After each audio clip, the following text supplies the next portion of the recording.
3 and start. आमच्या रागिणीताईच्या लग्नाला नक्की यायचं. हो हो, मला माहिती आहे हे अचानक ठरलं सगळं, पण काय करणार. आता रागिणीताईच्या स्वप्नातला राजकुमार तिला मिळतोय म्हटल्यावर कशाला थांबेल ती. मी ना खूप खुश आहे, खूप खुश आहे. मामी उगाच टेन्शन घेत होती, कसं होणार लग्न, काय होणार. खरं तर मला कळत नाहीये मामीला असं का वाटतं की रागिणीताई दिसायला सुंदर नाहीये. नाही म्हणजे मला विचारलं ना तर तिच्या इतकं सुंदर ह्या जगामध्ये कोणीच नाहीये. लहानपणापासून तिने मला सख्ख्या बहिणीसारखं प्रेम लावलं.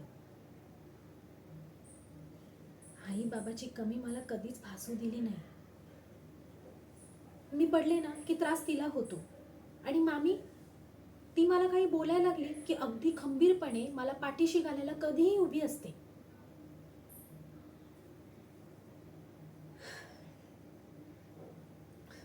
सॉरी. मामा मला म्हणतात की हे माझं पण घर आहे, पण माझं असं कधी काहीच नव्हतं. लहानपणीच माझे आई बाबा गेले.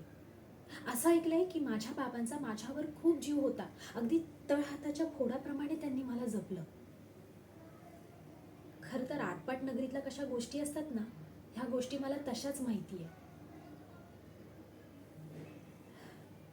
मामांनी मला कधीच कमी पडू दिली नाही आणि मामी ती पण. त्यांच्या मनामध्ये माझ्यासाठी खूप माया आहे. त्या दाखवत नसल्या ना तरी मला माहिती आहे.